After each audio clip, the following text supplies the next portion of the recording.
마을에 행군을 합신다!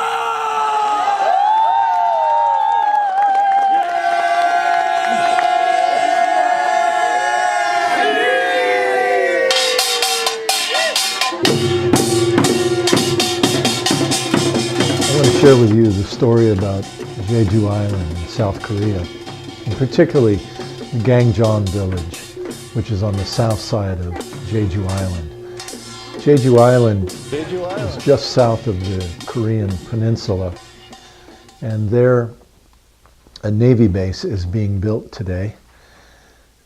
When I myself called the South Korean embassy in Washington, I was told, don't call us, call your government, the US government, because they're forcing us to build this base. And I was not the only person that was told that when they called the South Korean embassy. I heard from many other people around the country who told me they heard the same thing. This base is being built in beautiful Gangjong village, which is 450 years old. Jeju is a good size island. It takes really 1 hour to drive from Jeju City, which is on the north side of the island, to Gangjong village. The population is just over 500,000 people on the entire island. It's been recognized by UNESCO as a World Heritage Site, having several different environmental jewels on the island. And it's been recognized by the people of South Korea for many years as sort of the equivalent of Hawaii, their beautiful destination place where they go for vacations and weddings and things like that.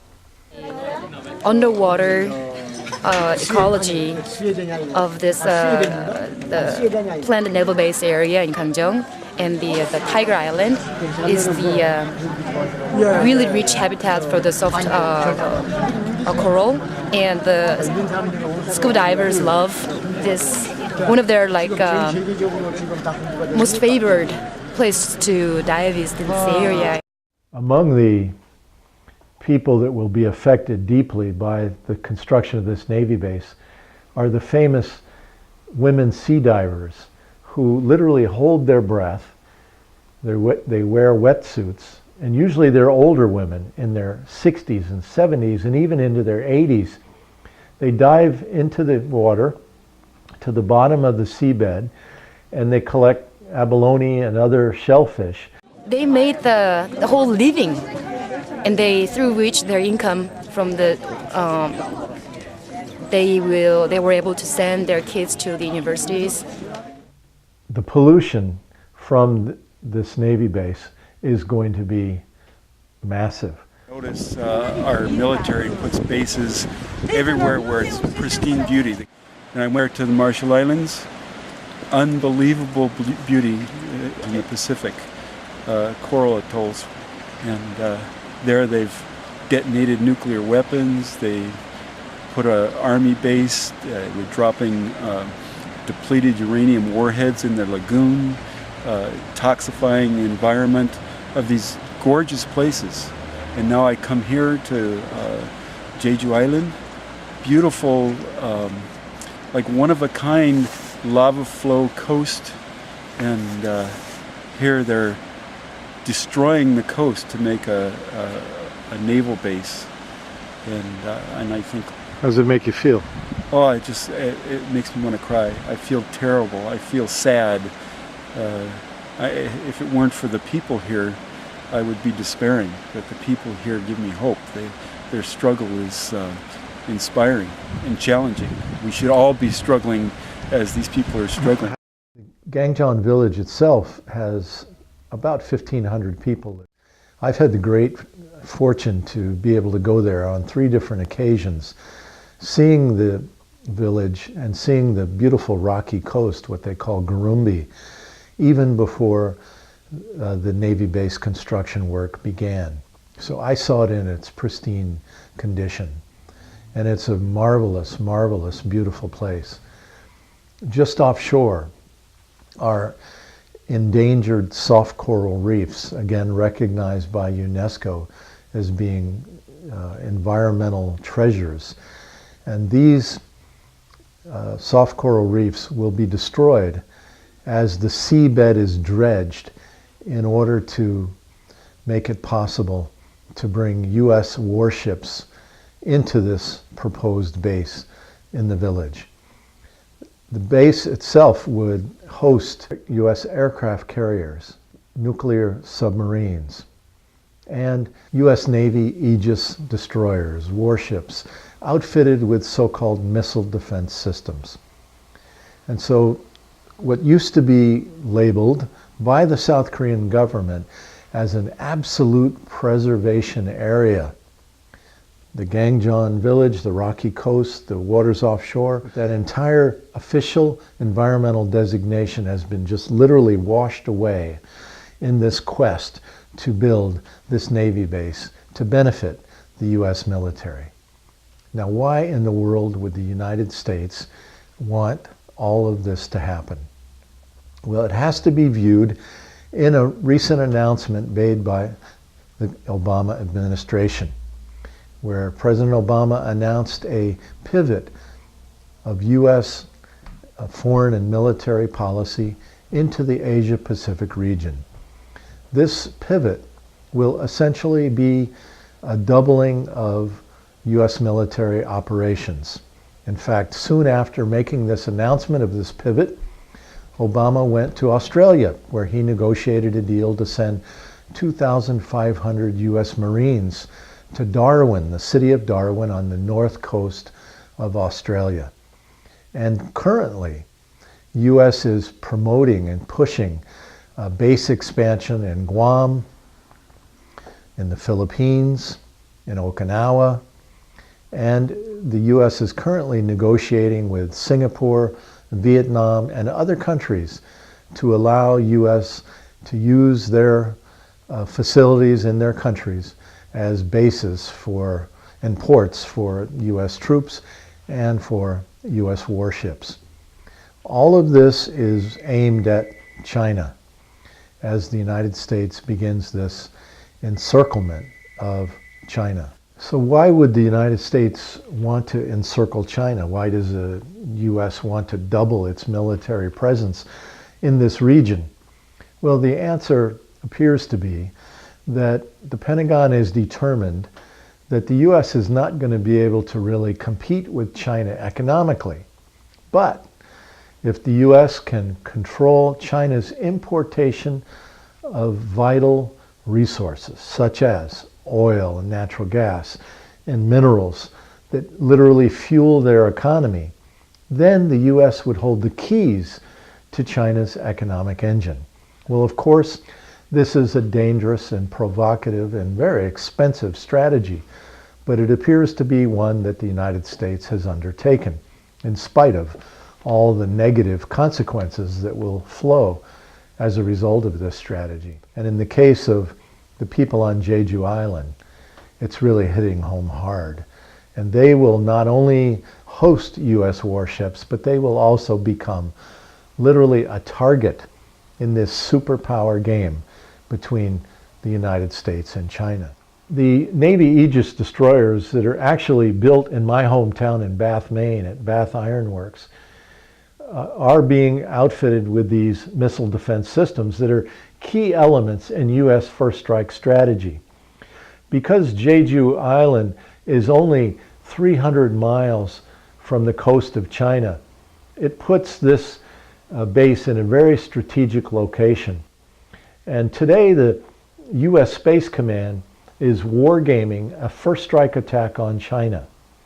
China has 20 nuclear missiles that are capable of hitting the west coast of the United States. And in this computer war game by the Space Command, they try to take out China's nuclear weapons. But China is able to fire a retaliatory strike. A few of their nuclear weapons are not destroyed in this theoretical attack. And then it is then that the missile defense systems on board these Navy Aegis warships and also ground-based launchers that are being deployed today by the Pentagon in Taiwan, Japan, South Korea, and Okinawa. It is then that the Aegis destroyers and these ground-based interceptors try to take out China's retaliatory strike, giving the U.S. a successful first strike attack. So these missile defense systems, in fact, are indeed key elements in U.S. offensive preparations to try to, again, control and manage China in this coming period. And so for the global network against weapons and nuclear power in space, who has been building support for the people on Jeju Island, and particularly the people in Gangjeon Village, since 2008, this issue is strategic because it clearly recognizes the importance of not only this village as a base for U.S. war operations in the region, but it's also a grave environmental issue and an important human rights issue as well. And so we think that it's important for the international peace community to become involved in this issue, to understand more about it, and to help build solidarity internationally for the people. In fact, on September 6th through 15th this year, there will be an International Week of Solidarity held around the world. Local actions will be organized in all kinds of communities outside of South Korean embassies and consulates and in central town squares in various communities, building public awareness and support about the dangers of building this base on Jeju Island. China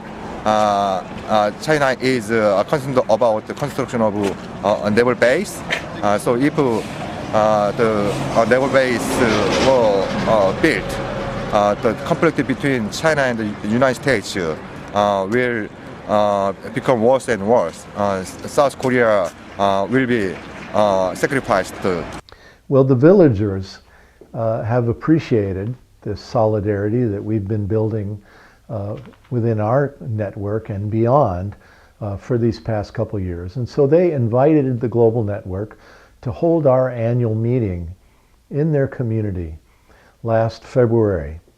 And so we went there, bringing people from more than a dozen countries to come and to literally see for themselves what's happening there in this village and to see the remarkable people that have been fighting against this Navy base all this time.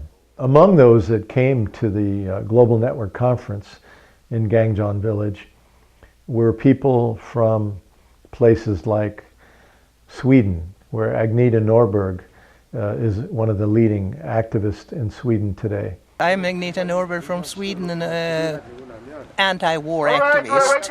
And what is the necessary accoutrement of a woman, older woman activist these days? Well, I think the most important thing is to have a wire cutter in your bag. And then some addresses to parliamentarians, presidents, politicians, and you have to have good shoes to climb the fences. And to walk on the rocks. And walk on the rocks. And another thing that is important, very important, is to be well dressed to resist the water cannon. I see. So you wouldn't recommend high heels for this kind of activism? Well, it can be good. If the police arrest you, you can put your heels in the ground so they can't drag you so quickly. I see. Well, that's very good. Yeah, they can be good for that. Yeah. Also there at the conference was a Irish priest who is based in Seoul and has been there for many years. Catholic Church has been quite active. The Bishop Kang has been... Bishop Kang has, yeah. And the priests and nuns have been arrested here lately. Priests and nuns have been arrested. It's unusual. When I look at the Catholic Church around the world, I've never seen such activism from the Church. What makes it so different here with the Catholic Church? It's extraordinary. There is an organisation called Sajidan, Priests for the Realisation of Justice in Korea. They're a very active, progressive movement within the church, and I think they're helping to keep the church honest in terms of justice, peace and integrity of creation issues that are affecting the livelihoods of many people in this land. And I think they're the conscience, and I think they're doing a fantastic job. I think the future is bright, and it's tremendously inspiring for me as a religious, as a priest, also to see the Korean clergy take an active stand, and see the Bishop Kang here on the island being such a prophetic voice. The chair of the Global Network, Dave Webb, who is from Leeds in England, is also the chair of the Campaign for Nuclear Disarmament, the largest peace group in the UK. What are you watching, Dave? This is a video of Yang Yong-moo, whose hunger strike has been going on for 18 days now, and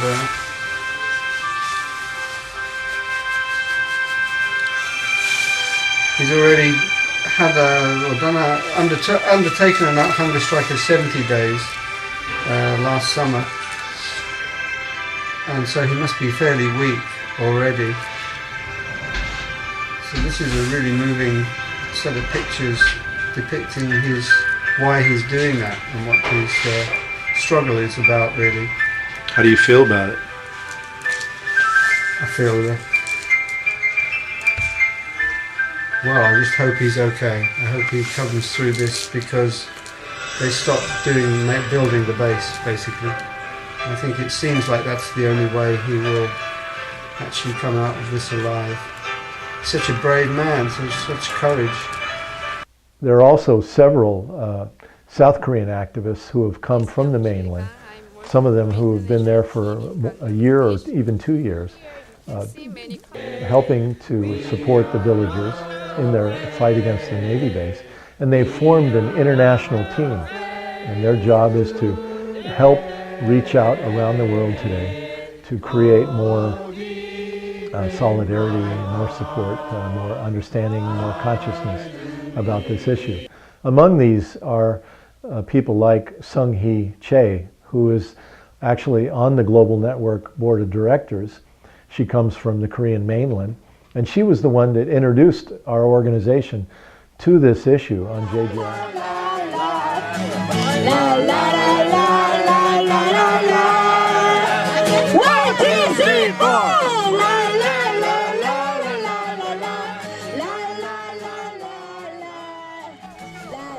Most people don't know that Samsung, the big electronics corporation, has a construction division, and they're the lead contractor today for this Navy-based construction project.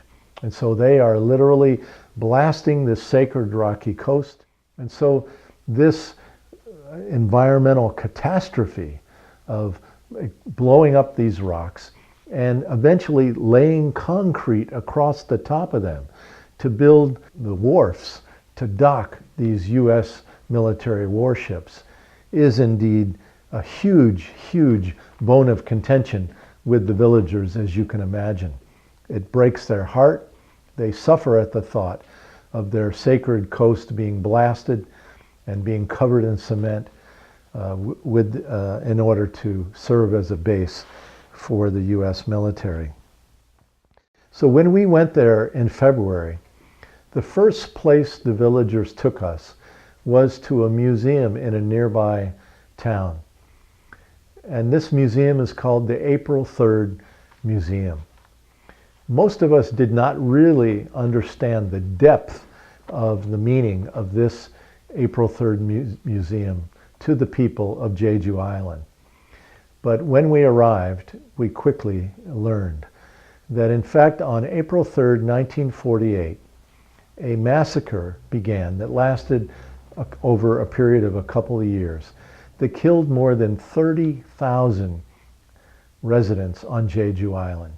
But to understand this, we have to go back in history to World War II and even before World War II. for many years before World War II, the Japanese fascists occupied Korea. And they had a brutal occupation of Korea. And it was after the defeat of the Japanese at the end of World War II, they were driven out, and the United States military took over Korea. And who did the U.S. military put in charge of this new free Korea? They put the former Koreans who had collaborated with the Japanese imperialists. They put those people in charge of this new government. And of course, they immediately set up an army that this puppet government ran. But the U.S. stayed in control. And this, of course, led to much conflict around the Korean Peninsula. As you can imagine, people objected to the idea that their very worst enemies, even maybe more hated than the Japanese occupiers themselves, had been these collaborators. The fact that they were put in charge of this new free Korea was just too much for people to take. And so they began to organize all over the country. And of course, this is what led eventually to the Korean War, the Civil War. Well, on Jeju Island, people were very independent, as you can imagine they would be, being isolated from the Korean mainland. And they began to rise up as well. And in this museum, this April 3rd museum, we learn the tragic story about how the U.S. military essentially directed this entire operation of suppressing the people on Jeju Island that led to this massacre of more than 30,000 people. The U.S. directed it. They flew the transport planes that moved this new Korean puppet government's troops around. And in fact, at times, U.S. warplanes dropped the bombs that killed people on Jeju Island. Well, this was a tragic, tragic story again, indeed. And in fact, it left such a scar on the hearts of the people that just a few years ago, finally, the South Korean government tried to make amends. And one of the decisions they made was to name Jeju Island the Peace Island, as a way to heal these wounds of this massacre that began in 1948. And so here today we have this irony of trying to build a Navy base on this island of peace. Well, after visiting this museum, our conference began inside the auditorium at the museum. And one of the very first people to speak to us that day was Bishop Kang, who's not only the bishop, the Catholic bishop of Jeju Island, but he's also the lead Catholic bishop of all of South Korea. The Catholic community is very strong in South Korea, and they have a network of more than 4,000 Catholic priests and nuns across the country. Many priests and nuns were at the conference that began there inside of the museum in February, the 20th annual meeting of the Global Network. We were honored to have been invited to hold that meeting there on Jeju Island. And so Bishop Kang welcomed us. In fact, he even provided us with the bus that moved our delegation from Gangjeon Village to this April 3rd museum. And he has done remarkable work in the last couple years supporting the people of Gangjeon Village in their fight. He has repeatedly himself visited people who have been arrested and taken to jail. He has repeatedly gone and brought leading Catholic priests and nuns from all over Korea to the village, where oftentimes many of them have been arrested supporting the villagers themselves. Among those who have been arrested are the mayor of Gangjeon Village, who oversaw a referendum, an election, where the people of the village voted 94% to oppose the Navy base. In fact, the Navy, the South Korean Navy, absolutely rejects that election ignores it and claims that they have the support of the people of Gangjeon village for this base. Mayor Kang is among those who have been arrested, and he spent several months in jail.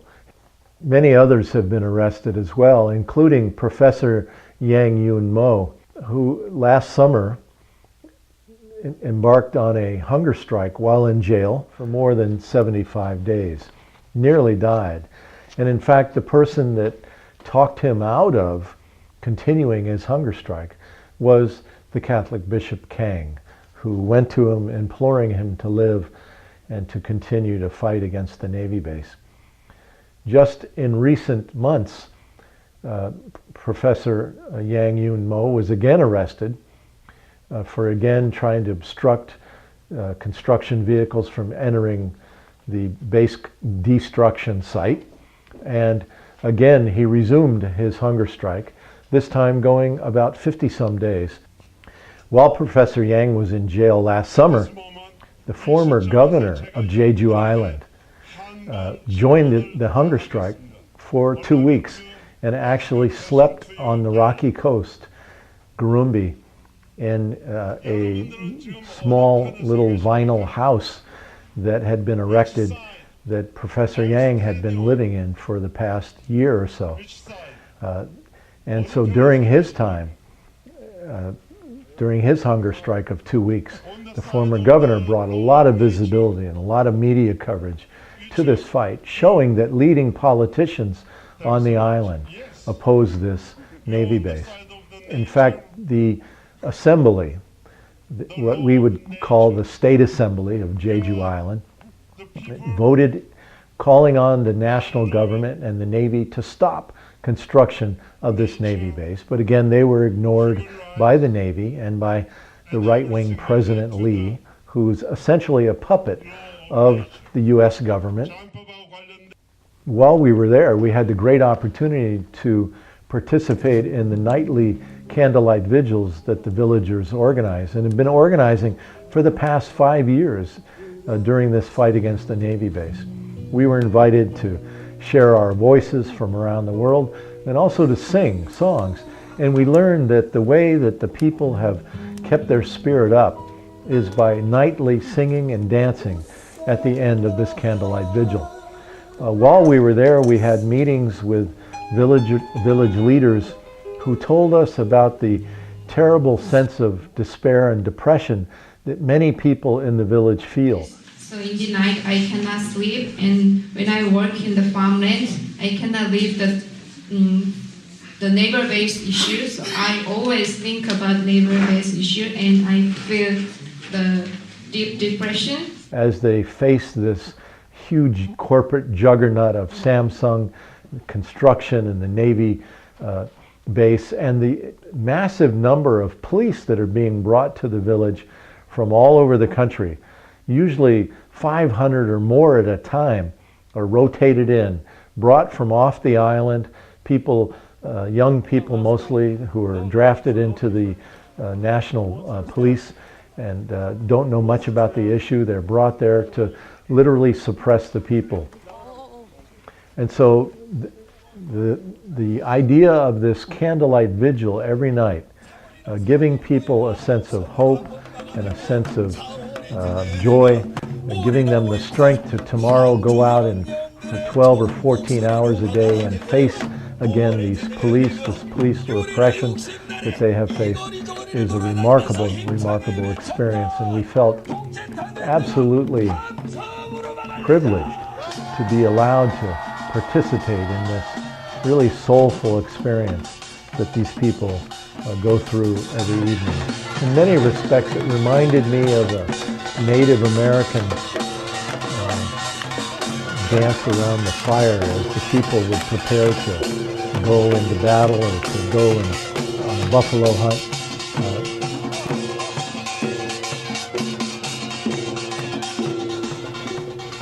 While we were in Gangjeon village for our 4-day conference, we were also able to, on several occasions, hold protests at the front gate of the Navy base construction area.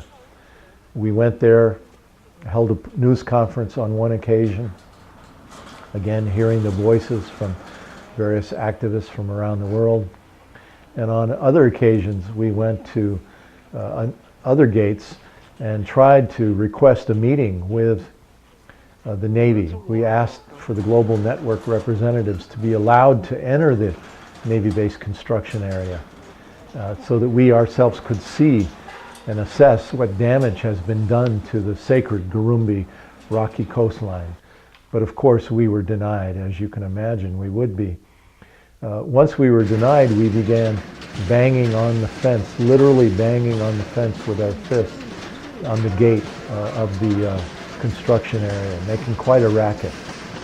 After we were denied access by the Navy, by the South Korean Navy, to the rocky coast, we determined that we needed to find a way to get onto the coastline ourselves, even if it meant that we would have to do civil disobedience and would possibly even be arrested.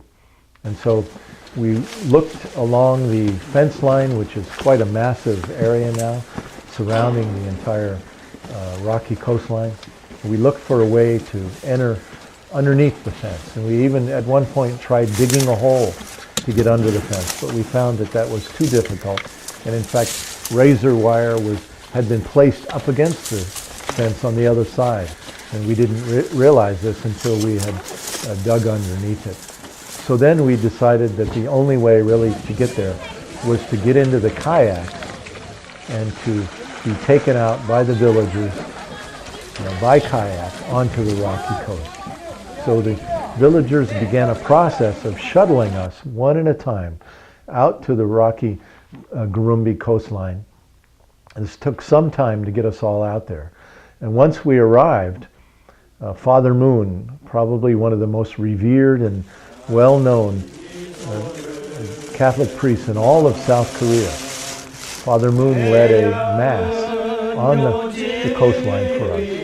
And there we were, right up against the razor wire, right up against it, with the police on the other side, protecting the Navy-based destruction area. Father Moon has been working for the past year or more to bring more and more people to Gangjang village, particularly working to bring more and more Catholic priests and nuns there.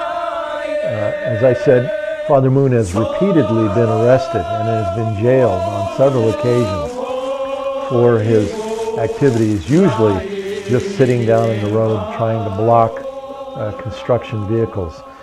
But just a few months ago, he was standing on one of these giant cement things that are called tetrapods. They are being placed into the water to, in a way, extend the coastline further and further out into the ocean. And on this occasion, Father Moon stepped out on top of a tetrapod to protect someone who was being harassed by the military. And when he did that, he was pushed off of the tetrapod and he fell 20 feet to the ground. And when he hit the ground, people thought he was dead. In fact, as it turned out, he had 3 broken vertebrae and his wrist was broken, and he was placed in the hospital. And it was first reported that he would be in the hospital for several months. But after just 3 weeks in the hospital, Father Moon emerged to go back to Gangjang village, to return to the Navy-based destruction gate, where he again crawled under a construction vehicle.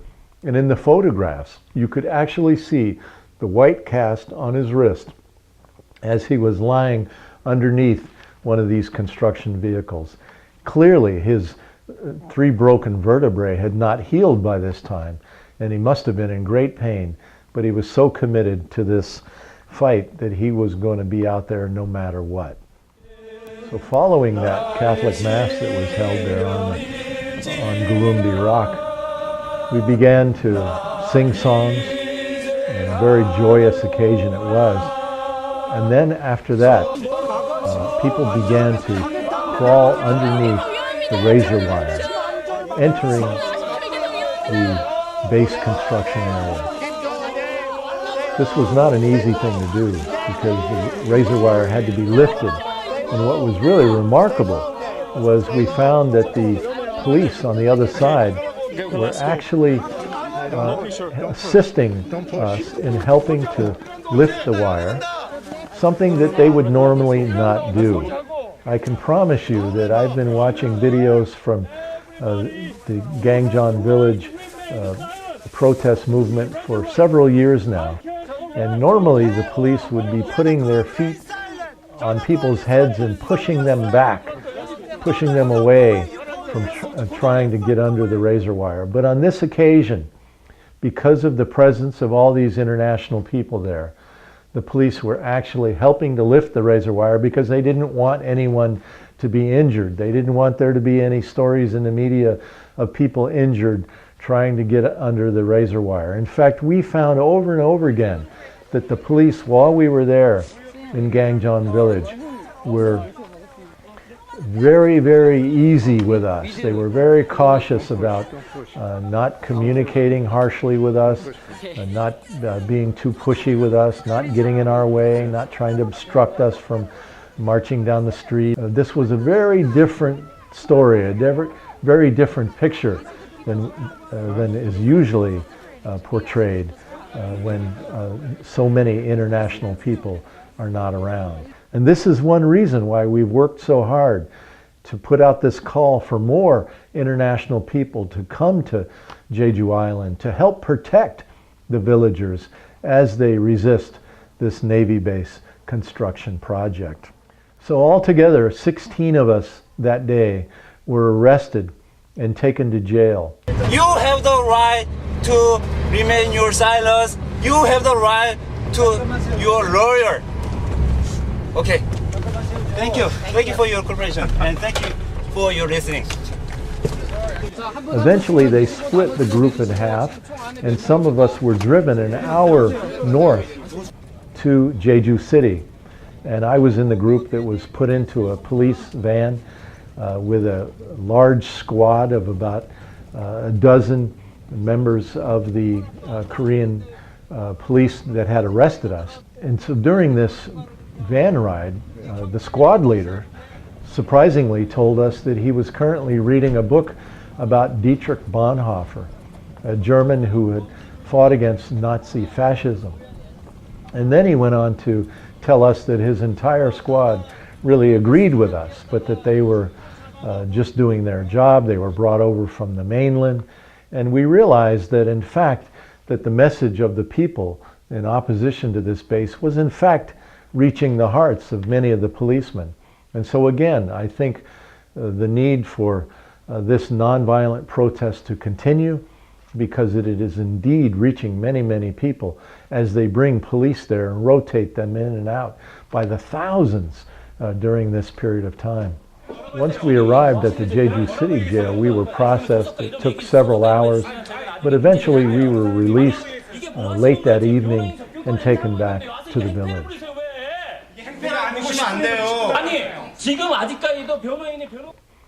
The day following our arrest, it was determined by the mayor and the other village leaders that we should all go to Jeju City again to make that 1-hour trip there and hold a news conference and also try to deliver a letter from the global network leadership to the island governor. And so we did. We went there and we held a very successful news conference. It was attended by a large group of Jeju Island media. And then following that, we tried to deliver the letter to the government building where the island governor is located. But they in fact wouldn't let us in. And so for some period of time, in this very interesting Korean style of negotiation, of pushing and shoving and yelling back and forth, this finally opened the door and we were able to go upstairs to the island governor's office and make the delivery of the letter from the global network demanding an end to this Navy base construction. When we arrived back in the village, we heard there was a big ruckus down at the port where the fishing boats are kept and the kayaks are kept that the people use to continually try to get out to Gurumbi Rock. As we arrived, we saw a huge number of police had surrounded the kayaks and were not letting the people get into the kayaks as they tried to go back out to get onto Gurumbi Rock. And so for the 14 hours that day, the people were in constant battle trying to pull their kayaks away from the police, who would obstruct their ability to get them back into the water. It was a remarkable experience to see this process and to see the sheer determination on the part of the people. Every now and then they would break one kayak loose from this crowd of police, get it into the water, but then they were soon met by Coast Guard boats that would block them from being able to go out even further. And eventually, people became so frustrated that two people literally jumped into the water, and this water was cold at this time. They jumped into the water and began swimming and literally swam all the way out to Gurumbi Rock, which was a pretty good distance. And they were able to actually get onto the rock. But by the time they got there, they were freezing as their bodies were so wet and cold. But this is, again, the kind of determination that we witnessed while we were there in this community. It was with great sadness that we all had to leave there at the end of our 4-day Global Network conference. But when I returned home, I was really determined that I needed to raise money to get more people to go there. And so I sent an email out to our mailing list asking for people to donate so that we could get people to go. And the response within 2 or 3 days was so tremendous that we raised enough money to send more than 6 people. So immediately we sent off 3 people on their way to Jeju Island, representing Veterans for Peace.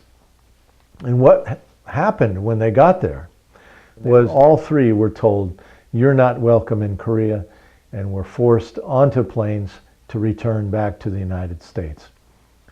This broke the hearts, as you can imagine, of the people of Gangjeon Village. In fact, a week later, a Japanese peace delegation was rejected from coming to Jeju Island.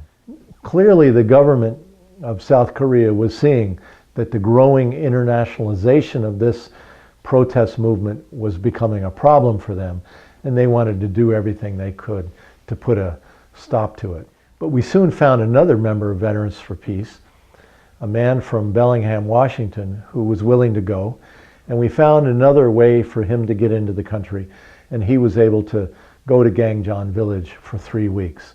And so even today, we're constantly trying to identify more people that are willing to go to Jeju Island to support the people there in this effort to stop this Navy base. The state has been pressing the villagers and peace activists like that for like 5 years, but I think we will, definitely win this struggle in the end. Why do you feel that way? Because we'll never give up.